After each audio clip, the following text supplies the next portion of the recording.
ಜೀನಾಗೆ ಸಂಪಾದಕತ್ವದಲ್ಲಿ GMS news ಸಾಗರಿಸುತ್ತದೆ ಆಚೆ ಈಚೆ. ಬುಧವಾರದ news ಅಪ್ಡೇಟ್ಗೆ ತಮಗೆ ಸ್ವಾಗತ. ಮುಖ್ಯಾಂಶಗಳು: ಹರತಾಳು ಹಾಲಪ್ಪ ನೇತೃತ್ವದಲ್ಲಿ ಬಿಜೆಪಿ ಪ್ರತಿಭಟನೆಗೆ ಬೇಳೂರು ಕೌಂಟರ್. ಓಸಿ ಬಗ್ಗೆ ಏಕೆ ಹಾಲಪ್ಪ ಚಕಾರು ಎತ್ತುತ್ತಿಲ್ಲ? ಓಸಿ ಕಿಂಗ್ ಮೇಕರ್ ಅವರ ಪಕ್ಷದಲ್ಲೇ ಇದ್ದಾರೆ. ಕಳೆದ ಜಾತ್ರೆ ಅಮ್ಯೂಸ್ಮೆಂಟ್ ಹರಾಜಿನಲ್ಲಿ ದುಡ್ಡು ತಿಂದಿದ್ದಾರೆ. ಸಿಗಂದೂರಿನಿಂದ ರಾಮಪ್ಪನನ್ನು ಓಡಿಸಿ ಭಟ್ಟರ ಜೊತೆ ಸೇರಿ ದೇವಸ್ಥಾನ ಆಡಳಿತ ನಡೆಸುವ ಕನಸು ಕಂಡಿದ್ದರು. ತಾಯಿ ಮಾರಿಕಾಂಬಾದೇವಿ ಶಕ್ತಿ ಇದ್ದರೆ ಅವರು ನರಕಕ್ಕೆ ಹೋಗುತ್ತಾರೆ ಎಂದು ಬೇಳೂರು ಸರಣಿ ಕೌಂಟರ್. ಏನು ಅರ್ಥ ಇದೆಯಾ? ಎಲ್ಲ ಬಿಟ್ಬಿಡ ಕೇಳಿ. ದೇವರಿದ್ರೆ ತಾಯಿ ಮಾರಿಕಾಂಬ ತಾಯಿ ಅವಳು ಒಂದು ಶಕ್ತಿ ಇದ್ರೆ ಖಂಡಿತ ಅವ್ರು ನರಕಕ್ಕೆ ಹೋಗ್ತಾರೆ. ಏನು ಅರ್ಥ ಇದೆಯಾ? ಎಲ್ಲ ಬಿಟ್ಬಿಡ ಕೇಳಿ. ದೇವರಿದ್ರೆ ತಾಯಿ ಮಾರಿಕಾಂಬ ತಾಯಿ ಅವಳು ಒಂದು ಶಕ್ತಿ ಇದ್ರೆ ಖಂಡಿತ ಅವ್ರು ನರಕಕ್ಕೆ ಹೋಗ್ತಾರೆ. ಸಹಕಾರಿಗಳಿಗೆ ಕಾಲಕಾಲಕ್ಕೆ ತರಬೇತಿ ಅಗತ್ಯ. ಪ್ರಾಮಾಣಿಕವಾಗಿ ಸಹಕಾರಿ ಸಂಘದಲ್ಲಿ ಕಾರ್ಯನಿರ್ವಹಿಸಲು ಶಾಸಕರ ಕರೆ.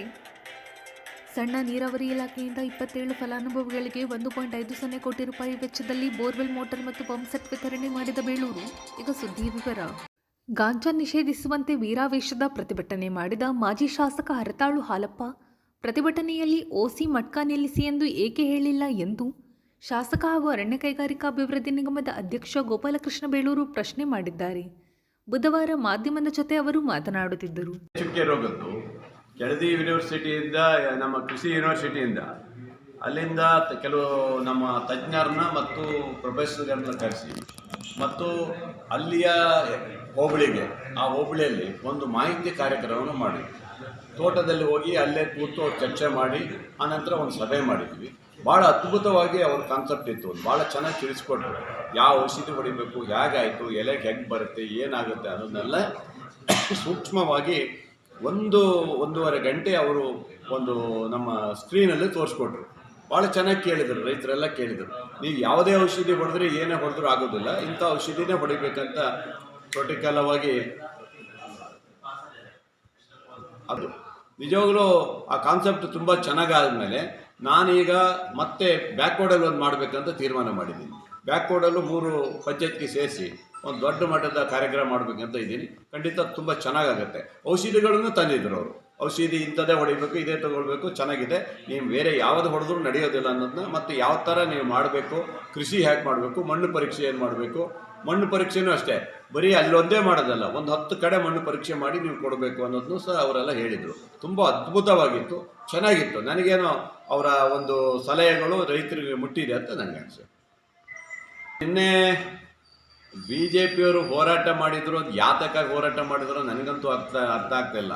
ಮೊನ್ನೆ ಹೊಸನಗರದಲ್ಲಿ ಮಾಡಿದ್ರು, ಅಲ್ಲಿ ನೋಡಿದ್ರೆ ಅವ್ರ ಪಕ್ಷದ ಒಬ್ಬ ಮುಖಂಡ ನಮ್ಮ ಪಕ್ಷದ ಒಬ್ಬ ವ್ಯಕ್ತಿಗೆ ಹೀನಾಯವಾಗಿ ಹೊಡೆದದ್ದು ವಿಡಿಯೋ ಇದೆ. ಹೀನಾಯವಾಗಿ ಹಿಡಿದು ತುಳಿದು ಅವ್ನು ಸಾಯಿಸೋ ಮಟ್ಟಿಗೆ ಹೊಡೆದಿದ್ದಾರೆ. ಮಾಧವ ಶೆಟ್ಟಿ ಅಂತೇಳಿ ಅವನ ಮೇಲೆ ಹೊಡೆದಿದ್ದಕ್ಕೆ ಕೇಸ್ ಹಾಕಿದ್ದಕ್ಕೆ ಪೊಲೀಸ್ನವರು ಈ ಥರ ಮಾಡಿದ್ದಾರೆ. ಕಾಂಗ್ರೆಸ್ಸು ಎಲ್ಲ ಕೆಟ್ಟ ಇದನ್ನು ಸಂಸ್ಕೃತಿ ಇದಾಗಿದೆ ಇದರಿಂದ ಅಂತ ಹೇಳಿ ಅವರೆಲ್ಲ ಕೆಲವೊಂದು ಘಟನೆಗಳನ್ನ ಇಟ್ಕೊಂಡು ಮಾಡಿದರು. ಆದರೆ ಹೊಡೆದಾಟ ಮಾಡಿ ಅಷ್ಟೆಲ್ಲ ಇದಾದವನಿಗೆ ಕೇಸ್ ಹಾಕಿದೆ, ಹಾಗಾದರೆ ಸುಮ್ಮನೆ ಕೂರಕ್ಕೆ ಆಗತ್ತಾ? ಪಾಪ ಇವರೇ ತಾನೇ LB ಕಾಲೇಜಲ್ಲಿ ಪಾಪ ಬ್ರಾಹ್ಮಣರಿಗೆ ಲಿಂಗಾಯತರಿಗೆ ಹೊಡೆದಿರೋ ಸಾಕ್ಷಿ ನನ್ನ ಹತ್ರ ಇದಾವಲ್ಲ, ಯಾವ ರೀತಿ ಹೊಡೆದ್ರು, ಪಾಪ ಹೀನಾಯ ಹೊಡೆದ್ರು ಇವರೆಲ್ಲ ಸೇರಿಕೊಂಡು. ಅದನ್ನು ಸಹ ಕೇಸ್ ಮಾಡಲಿಲ್ಲ ಈ ಪಾಪಿ ಇವರೆಲ್ಲ ಸೇರ್ಕೊಂಡು. ಆ ಕಾಲದಲ್ಲಿ ನಿಲ್ಲಿಸಿದ್ರು. ನನ್ನ ಒತ್ತಾಯ ಮಾಡಿ ನಾನು ಸ್ಟ್ರೈಕ್ ಮಾಡಿದ್ಮೇಲೆ ಒಂದು ಸಣ್ಣ ಕೇಸ್ ಹಾಕಿದ್ರು ಅಷ್ಟೇ. ಅಂದರೆ ನಾವು ಹೊಡಿಬೋದು ಹಂಗಾರೆ ನಾವು ಒಂದು ಕೆಲಸ ಮಾಡಿಬಿಡ್ತೀವಿ, ನಮ್ಮ ಪಕ್ಷದವರು ಮಾಡಿಬಿಡ್ತಾರೆ, ನಾವು ಹೊಡೆದು ಬಿಡ್ತೀವಿ, ಹಂಗಾರೆ ಕೇಸ ಮಾಡೋದು ಬೇಡ ಅನ್ಬೇಕಾಗತ್ತೆ ಆವಾಗ. ಅಂದರೆ ಯಾವ ರೀತಿ ಇದೆ ಅಂದರೆ ಈ ರೀತಿಯ ಕೆಟ್ಟ ಹೊಡೆದವನು ಪರವಾಗಿ ಹೋಗಲಿಲ್ಲ, ಸ್ಟ್ರೈಕ್ ಮಾಡಿದರು. ಇಲ್ಲಿ ನೋಡಿದರೆ ಗಾಂಜಾದ ಬಗ್ಗೆ ಹೇಳ್ತಾರೆ, ಓಸಿ ಬಗ್ಗೆ ಹೇಳೋದೇ ಇಲ್ಲ. ಓಸಿ ದಂಧೆ ನಡೆಸುವ ಕಿಂಗ್ ಮೇಕರ್ ಇರೋದೇ ಇವ್ರ ಪಕ್ಷದಲ್ಲಿದ್ದಾನೆ.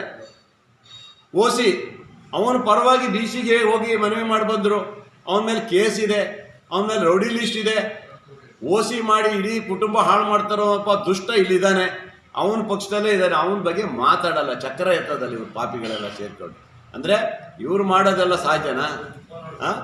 ಓಸಿ ನಾನು ನಿನ್ನೆ SP ಹೇಳಿದ್ದೀನಿ, ಓಸಿ ಇಸ್ಪೇಟು ಗಾಂಜಾ ಯಾವುದೇ ನನ್ನ ಆಡಳಿತದಲ್ಲಿ ನಡೆಯೋಕ್ಕೆ ಸಾಧ್ಯನೇ ಇಲ್ಲ, ಮಾಡಿದ್ರೆ ಮತ್ತು ಹುಷಾರಿ ಅಂತ ಹೇಳಿದ್ದೀನಿ.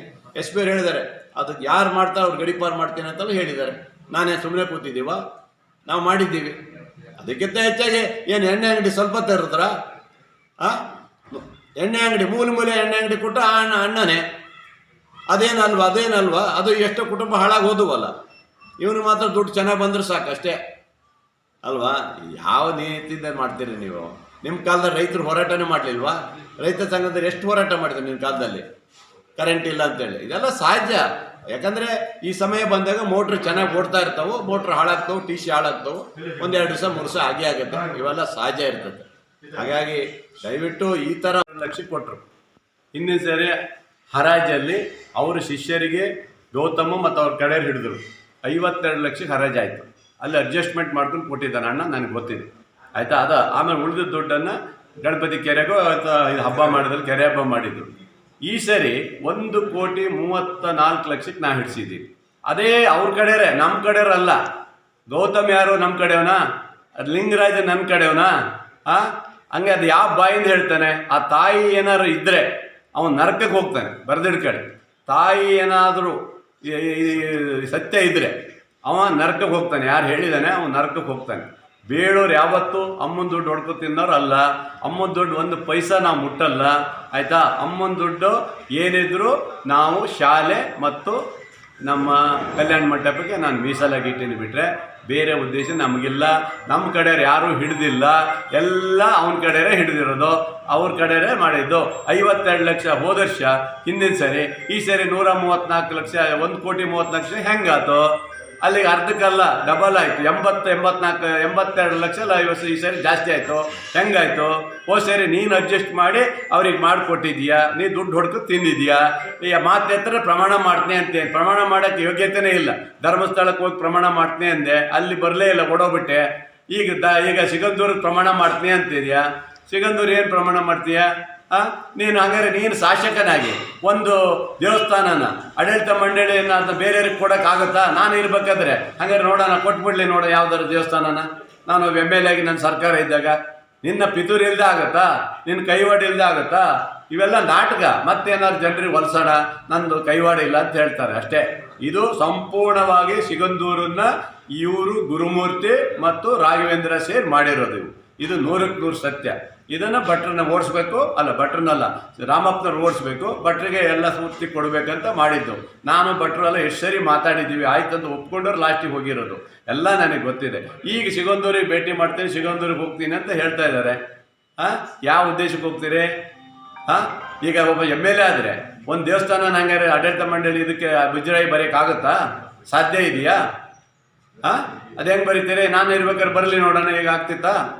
ಬಿಡ್ತಿದ್ದೆ ನಾನು? ಹಾಗಾದ್ರೆ ಯಡಿಯೂರಪ್ಪ ಹೇಳೋಕ್ಕಾಗ್ತಿರಲ್ಲ, ರಾಘವೇಂದ್ರ ಹೇಳೋಕ್ಕಾಗ್ತಿರ್ಲಿಲ್ಲ. ಇವರು ಸರ್ಕಾರ ಇವ್ರದಲ್ವಾ? ಅಂದರೆ ಉದ್ದೇಶ ಏನಂದರೆ ರಾಮಪ್ಪನವ್ರು ಹೊರಗೆ ಹಾಕ್ಬೇಕು, ಇವನು ಒಳಗೆ ಹೋಗ್ಬೇಕಾಗಿತ್ತು, ಭಟ್ರ ಜೊತೆ ಸೇರ್ಕೋಬೇಕಾಗಿತ್ತು, ಇವನು ಅಲ್ಲಿ ಅಧಿಕಾರ ಮಾಡಬೇಕಾಗಿತ್ತು ಬಿಟ್ಟು ಮತ್ತೇನೂ ಇಲ್ಲ. ಎಲ್ಲ ಅದೇ ಹೇಳ್ದಲ್ಲ, ನಾನು ಪ್ರಮಾಣ ಮಾಡ್ತೀನಿ ಮತ್ತೆ ಅಂದರೆ ಯಾರೂ ನಂಬಲ್ಲ ಆಲಪ್ಪನವ್ರನ್ನ. ಯಾಕೇಳಿ ಪ್ರಮಾಣ ಎಲ್ಲ ಧರ್ಮಸ್ಥಳ ಪ್ರಮಾಣ ನೋಡಾಗಿದೆ.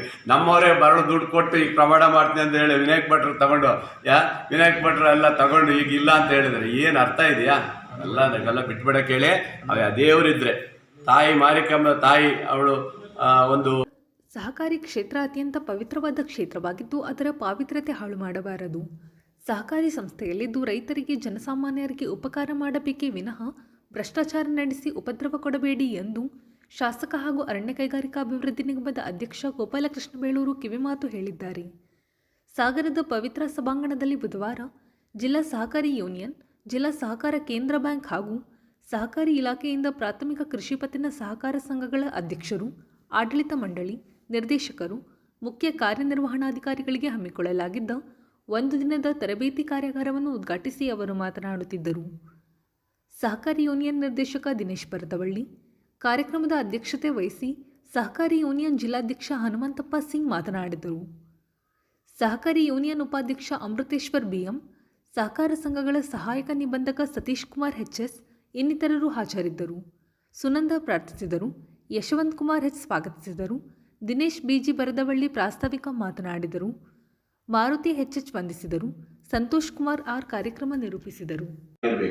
ರೈತರಿಗೆ ಮುಟ್ಟುವಂತ ಕೆಲಸದಲ್ಲಿ ನಾವು ಭಾಗಿಯಾಗಬೇಕು. ನಿಮ್ಮ ಜೊತೆಗೆ ಒಂದು ಸಂಪರ್ಕ ಇಟ್ಕೊಳ್ಳುವಂತ ಅವಕಾಶ ಸಿಕ್ಕಿದೆ. ನನ್ನ ಉದ್ದೇಶ ಇದೆ. ಆದರೆ ಈ ವರ್ಷ ಒಂದು ಕೋಟಿ ಕೇಳಿದ್ರು 2 ಕೋಟಿ ಕೇಳಿದ್ರು ಬಹಳ ಜನಕ್ಕೆ ಕೊಡಕ್ ಆಗಲ್ಲ, ಅಷ್ಟು ಕೊಡ್ಲಿಕ್ಕೆ ಆಗ್ತಾ ಇಲ್ಲ. ಯಾಕಂದ್ರೆ ನಿಮ್ಗೆ ಗೊತ್ತಾಗೆ ಇವತ್ತು ನಬಾರ್ಡಿಂದ ಹಣ ಬರ್ತಾ ಇಲ್ಲ ದೇಶಕ್ಕೆ. ನಬಾರ್ಡಿಂದ ಹಣ ಬರದೇ ಇರೋದ್ರಿಂದ ಪಾಪ ನೀವು ಕೇಳಿದಷ್ಟು ಹಣ ಕೊಡಕ್ ಆಗ್ತಾ ಇಲ್ಲ.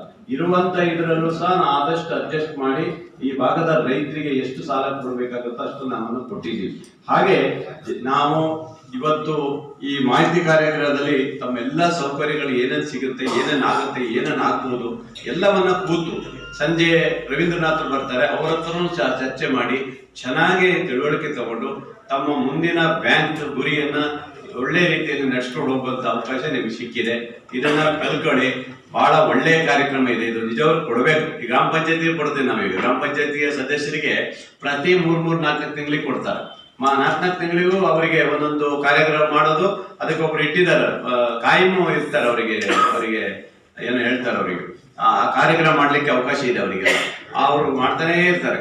ಹಾಗೆ ನಿಮಗೂ ಸಹ ಈ ಕಾರ್ಯಕ್ರಮ ಮಾಡಿದ್ರೆ ಸಾಮಾನ್ಯವಾಗಿರುವಂತ ಬಹಳಷ್ಟು ಜನ ಪಾಪ ಹೊಸದಾಗಿ ಬಂದವರು ಇರ್ಬೋದು, ಇನ್ನೊಂದು ಜನರಿಗೆ ಗೊತ್ತೇ ಇರಲ್ಲ. ಇವತ್ತು ಅಧ್ಯಕ್ಷರು ಉಪಾಧ್ಯಕ್ಷರಾಗಿ ಬಂದಿರ್ತಾರೆ, ಆದ್ರೆ ಜನರ ಆಯ್ಕೆ ಆಗಿ ಬಂದಿರ್ತಾರೆ. ಅವರಿಗೆ ಸ್ವಲ್ಪ ಮಾಹಿತಿಗಳ ಕೊರತೆ ಇದ್ರೆ ಅದನ್ನ ಸರಿಪಡಿಸ್ಕೊಂಡು ಹೋಗಿ ಬ್ಯಾಂಕಿನ ಅಭಿವೃದ್ಧಿಗೆ, ಬ್ಯಾಂಕಿನ ನಷ್ಟ ಆಗದ ನೋಡ್ಕೊಳ್ಳೋ ರೀತಿಯಲ್ಲಿ ಇವೆಲ್ಲ ಮಾಡುವಂತ ಕೆಲಸದಲ್ಲಿ ನಿಮ್ಮೆಲ್ಲರ ಪಾತ್ರ ಬಹಳ ದೊಡ್ಡದಿದೆ. ಸ್ನೇಹಿತರೆ, ಸಾಗರ ತಾಲೂಕಿನ ಬ್ಯಾಂಕ್ಗಳು ತುಂಬಾ ಚೆನ್ನಾಗಿ ನಡೀತಾರೆ. ಇತ್ತೀಚೆಗೆ ಕಲ್ಮನೆ ಇದು ಸೊಸೈಟಿ ಒಂದು ಬಿಟ್ರೆ ಇನ್ನೆಲ್ಲವೂ ಚೆನ್ನಾಗಿದಾವು. ಯಾವುದೇ ಸಣ್ಣ ಪುಟ್ಟ ವ್ಯತ್ಯಾಸ ಆಗ್ತಾ ಇಲ್ಲ. ಆ ಥರ ಮಾಡ್ಲಿಕ್ಕೆ ಇನ್ನೆಲ್ಲೂ ಹೋಗ್ಬೇಡಿ. ಯಾಕಂದ್ರೆ ಜವಾಬ್ದಾರಿಗಳೆಲ್ಲ ನಿಮಗಿದೆ. ಇದು ರೈತರ ಸಂಸ್ಥೆ, ರೈತರ ಏಳಿಗೆಗಾಗಿರುವಂತ ಈ ಸಂಸ್ಥೆಯನ್ನ ನೀವು ಸರ್ಕಾರ ಇಷ್ಟು ಜನ ನಡೆಸ್ಕೊಂಡು ಹೋಗುವಂಥದ್ದಿದೆ. ನಿಮಗೆ ಏನು ಸಾಕಾರ ಆಗಬೇಕು, ಅಧ್ಯಕ್ಷರು ಉಪಾಧ್ಯಕ್ಷರು ಸದಸ್ಯರು ಇದ್ದೀರಿ, ಏನಾದ್ರು ಸಮಸ್ಯೆ ಆದರೆ ತಕ್ಷಣ ನನ್ನ ಹತ್ರ ಬನ್ನಿ, ನಾನು ಅದನ್ನ ಬಗೆಹರಿಸ್ಕೊಡ್ತೀನಿ. ಇಲ್ಲಿ AR ಇರ್ತಾರೆ. ಇನ್ನು ARಗಳು ಸ್ವಲ್ಪ ಅವರು ಸಹ ವ್ಯತ್ಯಾಸಗಳನ್ನ ಮಾಡ್ತಾರೆ. ನನಗೆ ಗೊತ್ತಿದೆ. ARಗಳು ಅವರು ಸರಿಯಾಗಿದ್ರೆ ಏನೂ ಆಗಲ್ಲ. ARಗಳು ಸರಿ ಕೆಲಸ ಮಾಡಿದ್ರೆ ಅವ್ರಿಗೆ ಬರಲಿಲ್ಲ, ಅವರು ಎಲ್ಲೋ VC ಇದೆ ಅಂತ ಹೇಳಿ ಅಲ್ಲಿ ಹೋಗಿದ್ದಾರೆ. ಹಾಗಾಗಿ DR AR ಅವರು ಸರಿಯಾಗಿ ಕೆಲಸ ಮಾಡಿದ್ರೆ ಬ್ಯಾಂಕಿನ ವ್ಯವಹಾರದಲ್ಲಿ ಯಾವುದೇ ತೊಂದರೆ ಆಗೋದಿಲ್ಲ. ಅವರುಗಳೇ ಸರಿ ಇರೋದಲ್ಲ ಒಂದೊಂದು ಸರಿಯಲ್ಲಿ. ಅವರ ವ್ಯತ್ಯಾಸಗಳು ಕೆಲವೊಂದು ಸರಿ ಆಗುತ್ತೆ ಅವರಲ್ಲ. ಹಾಗಾಗಿ ಬ್ಯಾಂಕು ಚೊಕ್ಕ ಆಗಿರ್ಬೇಕಂದ್ರೆ ನಿಮ್ಮ ಆಡಳಿತ ಚೆನ್ನಾಗಿರ್ಬೇಕು ಮತ್ತು ಲೆಕ್ಕ ಏನಿದೆ ಅವೆಲ್ಲ ಪಕ್ಕ ಕೊಟ್ಟು ಮುಂದೆ ಸಾಲ ಮಾಡಿದವರು, ಸಾಲ ತಗೊಂಡವರು, ಸಾಲ ಕೊಡೋಂತ ಇಸ್ಕೊಳ್ಳೋದು ಇವೆಲ್ಲ ಜವಾಬ್ದಾರಿ ನಿಮ್ಮ ಕೈಯಲ್ಲಿರುತ್ತೆ. ಇದೆಲ್ಲ ಇಟ್ಕೊಂಡು ಚೆನ್ನಾಗಿ ಮಾಡಿ. ಒಳ್ಳೊಳ್ಳೆ ಈಗ ನಾನು ಮುಂದಿನ ಸಲ ಹೇಳಿದ್ದೆ, ನಾನು ಈಗ ಮುಂದೆ ನಾನೇ ನೋಡ್ತಾ ಇದ್ದೆ ಸಾಗರದಲ್ಲಿ ಯಾವ ಸಹಕಾರಿ ಕ್ಷೇತ್ರ ತುಂಬಾ ಚೆನ್ನಾಗಿ ನಡೆಸಿದೆ, ಅವ್ರಿಗೆ ಹೆಚ್ಚು ಹಣ ಕೊಡಬೇಕು ಅಂತ ಹೇಳಿ ನಾನು ನೆಕ್ಸ್ಟ್ ಇಯರ್ ಇಂದ ನೋಡ್ತಾ ಇದ್ದೇವೆ.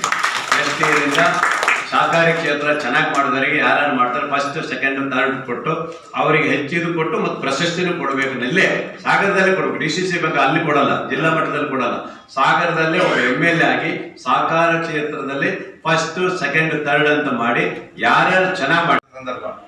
ಈಗ ಇವತ್ತು ಬಹುಶಃ ನಮ್ಮ ಆಹಾರ ಇಲಾಖೆಯವರು ಇವತ್ತು ಸಡನ್ ವೀಕ್ಷಣೆಗೆ ತಾಲೂಕಾ ಭಾಗಕ್ಕೆ ಬರ್ತಾ ಇದ್ದಾರೆ. ಸೊಸೈಟಿಗಳನ್ನು ಬಾಗಲಾಕಂಗಿಲ್ಲ, ಬಾಗಿಲು ತೆಗಿಲೇಬೇಕು ಅನ್ನುವಂಥದ್ದು ಒಂದು ಭಯ ಇದೆ. ಇದರ ಮಧ್ಯದಲ್ಲಿ RTCಗಳಲ್ಲಿ ಈಗಾಗಲೇ ಡಿಕ್ಲರೇಷನ್ ಎಂಟ್ರಿ ಆಗಿದೆ, ಮತ್ತೆ ಆಗಬಾರ್ದು, ಮತ್ತೆ ಆಗಬೇಕು, ಮತ್ತೆ ಪುನರ್ ಆಯ್ಕೆ ಆಗಬೇಕು ಅಂತೇಳಿ ಕೇಂದ್ರದ ಹೊಸ ಸಾಫ್ಟ್ವೇರ್ ಬಂದಿರೋದ್ರಿಂದ ಅದನ್ನ ಮತ್ತೆ ಎಂಟ್ರಿ ಮಾಡಬೇಕು ಅಂತ ಗೊಂದಲದಲ್ಲಿದೆ. ಅದೆಲ್ಲವನ್ನು ಕೂಡ ನಮ್ಮ ಶಾಸಕರು ಮುಂದಿನ ದಿನಗಳಲ್ಲಿ ಬಗೆಹರಿಸ್ಕೊಡ್ತಾರೆ. ಇದರ ಮಧ್ಯದಲ್ಲಿ ನಾವು ಸಡನ್ ಆಗಿ ನಿಮ್ಮನ್ನ ಒಂದಿನ ತರಬೇತಿ ಕರೆದಿದ್ದೀವಿ. ಈ ತರಬೇತಿ ಕೊಡ್ತಾ ಇದ್ರೆ ಮಾತ್ರ, ತರಬೇತಿಗಳು ಪದೇ ತರಬೇತಿಗಳನ್ನು ಕೊಡ್ತಾ ಇದ್ರೆ ಮಾತ್ರ ನಾವು ಹೆಚ್ಚು ತೀಕ್ಷ್ಣತೆ ಹೊಂದೋದಕ್ಕೆ ಸಾಧ್ಯ ಅನ್ನೋಂಥದ್ದು ಹಿರಿಯರ ಮಾತು. ಆ ದೃಷ್ಟಿಯಿಂದ ಇವತ್ತಿನ ಈ ತರಬೇತಿಗೆ ಒಂದೇದು ಕಾನೂನಾತ್ಮಕವಾಗಿ ನಿಮಗೆ ಆಡಳಿತ ಮಂಡಳಿಯ ಹಕ್ಕು ಮತ್ತು ಜವಾಬ್ದಾರಿಗಳು ಮತ್ತು ಕರ್ತವ್ಯಗಳ ಬಗ್ಗೆ ಈಗಾಗಲೇ ನಮ್ಮ ರಾಮಪ್ಪನವರು ಬಂದಿದ್ದಾರೆ. ಅವರು ಅದರ ಬಗ್ಗೆ ತಮಗೆ ಎಲ್ರಿಗೂ ತಿಳಿಸಿ ಹೇಳ್ತಾರೆ, ಅಥವಾ ಅದರ ಬಗ್ಗೆ ಒಂದಿಷ್ಟು ಚರ್ಚೆ ತಮ್ಮ ಜೊತೆಗೆ ಸಂವಾದ ಎಲ್ಲವನ್ನು ಕೂಡ ಮಾಡ್ತಾರೆ. ಬಹಳ ಜನ ಇವಾಗ ಹೊಸ ಆಡಳಿತ ಮಂಡಳಿ ರಚನೆ ಆದ್ಮೇಲೆ ನಮ್ಗೆ ತರಬೇತಿನೇ ಸಿಕ್ಕಿಲ್ಲ ಅಂತ ಆಡಳಿತ ಮಂಡಳಿಯ ನಿರ್ದೇಶಕರ ಅಭಿಪ್ರಾಯ, ಬಹುತೇಕ ಅಭಿಪ್ರಾಯ. ನಮಗೆ ತರಬೇತಿ ಇಲ್ಲ, ಹಾಗಾಗಿ ನಮ್ಗೇನು ಗೊತ್ತಾಗಲ್ಲ ಅಂತ. ಸೊ ತರಬೇತಿಗೆ ನಾವು ಮಾಡಿದಾಗ ಅವ್ರದ್ದು ಇಲ್ಲ ಕೊನೆ ಕೊಯ್ಲು, ಇಲ್ಲ ಮಾರಿ ಜಾತ್ರೆ, ಅಲ್ಲಿ ಹಬ್ಬ, ಇಲ್ಲೇನೋ ನಾವು ಹೇಳಿರೋ ದಿನಕ್ಕೆ ಅವ್ರಿಗೆ ಅನುಕೂಲ ಆಗಲ್ಲ, ಕಾರ್ಯಕ್ರಮ ಮಾಡಿದಾಗ ಅವ್ರಿಗೆ ಬರೋಕ್ಕಾಗಲ್ಲ. ಸೊ ಇಂತಹ ಒಂದು ವಿಶೇಷವಾದಂತಹ ಜವಾಬ್ದಾರಿಯನ್ನ, ಈ ವಿಶೇಷವಾದಂತಹ ತಿಳುವಳಿಕೆಯನ್ನು ಇವತ್ತು ಕೊಡುವಂಥದ್ದನ್ನ ನಮ್ಮ ಯೂನಿಯನ್, ನಮ್ಮ ಅಧ್ಯಕ್ಷರು ಹನುಮಂತಪ್ಪನವರು ಇದನ್ನು ನಡೆಸ್ಕೊಟ್ಟಿದ್ದಾರೆ. ಮತ್ತೆ ಇನ್ನೊಂದು, ಕೃಷಿ ಪತ್ತಿನ ಸಹಕಾರಿ ಸಂಘಗಳಿಗೆ ಅನ್ವಯಿಸುವ ಆದಾಯ ತೆರಿಗೆ ಮತ್ತು ಆಡಿಟಿಗೆ ಸಂಬಂಧಪಟ್ಟಂಗೆ BV ರವೀಂದ್ರನಾಥ್ ಬರ್ತಾ ಇದ್ದಾರೆ. ಈ ಎರಡು ವಿಷಯಗಳ ಬಗ್ಗೆ ಇವತ್ತು ನಾವು ಆಡಳಿತ ಮಂಡಳಿಯ ಅಧ್ಯಕ್ಷರು, ನಿರ್ದೇಶಕರು, CEOಗಳು ಒಂದಷ್ಟು ತರಬೇತಿಯನ್ನು ಪಡ್ಕೊಳ್ಳೋಣ. ಹಾಗೆಯೇ ಈ ಕಾರ್ಯಕ್ರಮಗಳು ಮತ್ತೆ ಪ್ರತಿ ವರ್ಷವೂ ಮತ್ತೆ ಮತ್ತೆ ಬೇರೆ ಬೇರೆ ವಿಭಾಗಗಳನ್ನ ಮಾಡ್ತಾ ಇರುತ್ತೆ ಯೂನಿಯನ್ನು. ಈ ಮೊದಲನೇ ವರ್ಷದಲ್ಲಿ ಮೊದಲನೇ ಕಾರ್ಯಕ್ರಮ ಸಾಗರದಲ್ಲಿ, ಇದು ಮೊದಲನೇ ಯೂನಿಯನ್ನ ಮೊದಲನೇ ಕಾರ್ಯಕ್ರಮ. ತಾವೆಲ್ಲರೂ ಕೂಡ ಆಗಮಿಸಿದಿರಿ. ಈ ಕಾರ್ಯಕ್ರಮವನ್ನು ಇನ್ನಷ್ಟು ಯಶಸ್ವಿ ಮಾಡೋಣ. ತಾವೆಲ್ಲರೂ ಕೂಡ 3 ವ್ಯಕ್ತಿಗಳಿಂದ ತಮ್ಮ ಸಂಸ್ಥೆಗೆ ಅನುಕೂಲವನ್ನು ಪಡ್ಕೊಳ್ಬೇಕು ಅಂತ ಕೇಳ್ತಾ, ಇನ್ನೊಂದು ನಮ್ಮ ಜಿಲ್ಲಾ ಡಿಸಿ ಬ್ಯಾಂಕ್ನ ನಿರ್ದೇಶಕರು ಇಬ್ಬರಿದ್ದಾರೆ. ಈಗ ಬಡವರಿಗೆ ಸರ್ಕಾರ ಅನೇಕ ಯೋಜನೆಗಳನ್ನು ಜಾರಿಗೆ ತಂದಿದ್ದು ಅದರ ಪರಿಣಾಮಕಾರಿ ಅನುಷ್ಠಾನಕ್ಕೆ ಅಧಿಕಾರಿಗಳು ಸಿದ್ಧವಾಗಿರಬೇಕು ಎಂದು ಶಾಸಕ ಹಾಗೂ ಅರಣ್ಯ ಕೈಗಾರಿಕಾ ಅಭಿವೃದ್ಧಿ ನಿಗಮದ ಅಧ್ಯಕ್ಷ ಗೋಪಾಲಕೃಷ್ಣ ಬೇಳೂರು ತಿಳಿಸಿದರು. ಸಾಗರದ ಪ್ರವಾಸಿ ಮಂದಿರದ ಆವರಣದಲ್ಲಿ ಮಂಗಳವಾರ ಸಣ್ಣ ನೀರಾವರಿ ಮತ್ತು ಅಂತರ್ಜಲ ಅಭಿವೃದ್ಧಿ ಇಲಾಖೆ ವತಿಯಿಂದ ಗಿರಿಜನ ವಿಶೇಷ ಘಟಕ ಯೋಜನೆಯಡಿ 27 ಕುಟುಂಬಗಳಿಗೆ ಬೋರ್ವೆಲ್ ಮೋಟಾರ್ ಹಾಗೂ ಪಂಪ್ಸೆಟ್ ವಿತರಣೆ ಮಾಡಿ ಅವರು ಮಾತನಾಡುತ್ತಿದ್ದರು. ಈ ಸಂದರ್ಭದಲ್ಲಿ ಇಲಾಖೆಯ ಸಹಾಯಕ ಕಾರ್ಯಪಾಲಕ ಅಭಿಯಂತರ ಚರಣ್, ಸಹಾಯಕ ಇಂಜಿನಿಯರ್ ಸಂತೋಷ್, ಮಂಜುನಾಥ್, ಶ್ರೀನಿವಾಸ್ ಮೂರ್ತಿ, ಗಣಪತಿ ಮಂಡಗಳಲ್ಲಿ, ಲಕ್ಷ್ಮಣ್ ಸಾಗರ್ ಇನ್ನಿತರರು ಹಾಜರಿದ್ದರು. 27 ಬೋರ್ವೆಲ್ಲು ನಮ್ಮ ಸಣ್ಣ ನೀರಾವರಿ ಮತ್ತು ಅಂತರ್ಜಲ ಇದು ಏನು ಇಲಾಖೆಯಿಂದ ಈ ಸರಿ 27 ಬೋರ್ವೆಲ್ಗಳನ್ನು ರಾಜ್ಯ ಸರ್ಕಾರದ ಮಾನ್ಯ ಮುಖ್ಯಮಂತ್ರಿಗಳು ನಮ್ಮ ಮಂತ್ರಿಗಳಾದಂಥ ಬೋಸರಾಜ್ ಅವರ ನೇತೃತ್ವದಲ್ಲಿ ಇವತ್ತು ನಮ್ಮ ತಾಲೂಕಿಗೆ ಇಲ್ಲಿ ಈ ನಮ್ಮ ಸಾಗರ ತಾಲೂಕಿಗೆ 27 ಅದರ ಅಮೌಂಟು ಟೋಟಲ್ಲು 1,35,00,000 ರೂಪಾಯಿಯನ್ನು ಈಗಾಗಲೇ ಕೊಟ್ಟಿದ್ದೀವಿ. ಫಲಾನುಭವಿಗಳಲ್ಲಿ ಇಲ್ಲೇ ಬಂದಿದ್ದಾರೆ. ಅವರಿಗೆಲ್ಲರಿಗೂ ಪಾಪ ಭಾಳ ದಿನದಿಂದ ಒಂದು ಬೋರ್ವೆಲ್ಗೆ ಕಾಯ್ತಾಯಿದ್ರು. ಈ ಸರಿ ನಮ್ಮ ನೀರಾವರಿ ಇಲಾಖೆಯಿಂದ ಬಂದಿದ್ದರಿಂದ ಅದು ಬೇರೆ ಬರುತ್ತೆ, ಮತ್ತು ನಮ್ಮ ಹಿಂದುಳಿದ ವರ್ಗದಿಂದ ಬೇರೆ ಬರುತ್ತೆ, ಆಮೇಲೆ ಬೇರೆ ಬೇರೆ ಇಲಾಖೆಗಳಲ್ಲೂ ಸಹ ಬರ್ತಾಯಿದೆ. ಇವತ್ತು SC ST ಅಂದರೂ ಸಹ ಬರ್ತದೆ. ಇವೆಲ್ಲ ಸೇರಿದ ಮೇಲೆ ಒಂದಿಷ್ಟು ಜನರಿಗೆ ಹಿಂದುಳಿದ ವರ್ಗದವರಿಂದ ಹಿಡಿದು ಎಲ್ಲ ಫಲಾನುಭವಿಗಳಿಗೂ ಸಹ ಕೊಡಲಿಕ್ಕೆ ಒಂದು ರಾಜ್ಯ ಸರ್ಕಾರ ಒಂದು ಮಾಡಿರೋದು ತುಂಬ ಜನರಿಗೆ ಅನುಕೂಲ ಆಗಿದೆ. ಅವರ ಬದುಕಿಗೆ ಮುಂದಿನ ಜೀವನದಲ್ಲಿ ಈ ಬೋರ್ವೆಲ್ಲಿಂದ ಬಂಗಾರಪ್ಪನವರು ಆ ಕಾಲದಲ್ಲಿ ಫ್ರೀ ಕರೆಂಟನ್ನು ಕೊಟ್ಟರು. ಇವತ್ತು ಎಷ್ಟೋ ಕೋಟ್ಯಾಂತರ ಜನ ಇವತ್ತು ಆ ಫ್ರೀ ಕರೆಂಟನ್ನು ಈಗಲೂ ಬದುಕ್ತಾ ಇದ್ದಾರೆ. ಹಾಗೆ ಕಾಗೋಡು ಸಾಹೇಬರು ಭೂಮಿ ಕೊಟ್ಟರು. ಇದು ಬುಧವಾರದ ಸಮಗ್ರ ಸುದ್ದಿ. ನಿರಂತರ ಸುದ್ದಿಗಾಗಿ ನೋಡ್ತಾ ಇರಿ GNS ನ್ಯೂಸ್. ನಮಸ್ಕಾರ.